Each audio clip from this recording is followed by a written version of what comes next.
যুদ্ধ চলছে, একের পর এক হামলা, পাল্টা হামলা। এমন পরিস্থিতিতে অনেকেরই ধারণা ছিল ইরানের ক্ষেপণাস্ত্র ও ড্রোন উৎপাদন বড় ধরনের ধাক্কা খেয়েছে। কিন্তু এবার ঠিক উল্টো দাবি করল তেহরান। ইরানের সশস্ত্র বাহিনীর মুখপাত্র মেজর জেনারেল আবুল ফজল শেকারচি বলেছেন, যুদ্ধ চলার পাশাপাশি এক মুহূর্তের জন্য থামেনি মিসাইল ও ড্রোন উৎপাদন। শুধু তাই নয়, নতুন তৈরি হওয়া অস্ত্র সরাসরি যুদ্ধক্ষেত্রে পাঠানো হয়েছে বলেও দাবি করেছেন তিনি।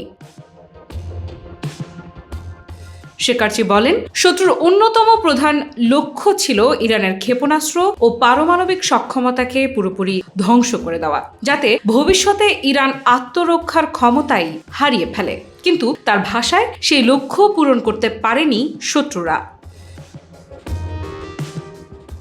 আবুল ফজল শেকারচির দাবি, যুদ্ধ চলাকালেও ক্ষেপণাস্ত্র উৎপাদন বন্ধ হয়নি। সামরিক অভিযান পরিচালনার পাশাপাশি চলেছে নতুন নতুন মিসাইল ও ড্রোন তৈরির কাজ, আর উৎপাদন শেষ হওয়ার সঙ্গে সঙ্গেই সেগুলো পাঠানো হয়েছে অপারেশনাল ইউনিটে, অর্থাৎ যুদ্ধে নতুন অস্ত্র দ্রুত যুক্ত হয়েছে বাহিনীর ভাণ্ডারে। শেকারচি আরও বলেন, বিশ্বের সবচেয়ে আধুনিক নজরদারি প্রযুক্তি, স্যাটেলাইট এবং গোয়েন্দা সক্ষমতা ব্যবহার করেও ইরানের ক্ষেপণাস্ত্র উৎপাদন কেন্দ্রগুলোর অবস্থান শনাক্ত করতে পারেনি শত্রুপক্ষ। তার দাবি, এসব স্থাপনা এখনও নিরাপদ এবং প্রতিপক্ষের অজানায় রয়ে গেছে।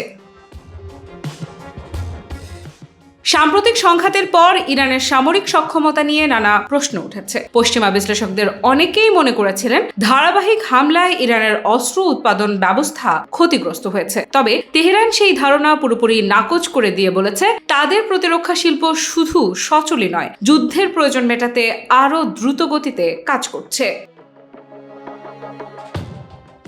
নিজের ও পরিবারের নিরাপত্তায় সব সময়ই থাকুন আপোষহীন। নিরাপত্তায় আপোষ নয়, আর ঘরে রাখুন আরএফএল ল্যাডার। অর্থাৎ ইরান বার্তা দিতে চাইছে, দীর্ঘমেয়াদী সংঘাতের জন্য তারা প্রস্তুত। ক্ষেপণাস্ত্র ও ড্রোন উৎপাদন অব্যাহত রাখার এই ঘোষণা শুধু সামরিক সক্ষমতার দাবি নয়, প্রতিপক্ষের উদ্দেশ্যেও একটি কৌশলগত বার্তা। আফ্রিদা ইফরা, নিউজ 24।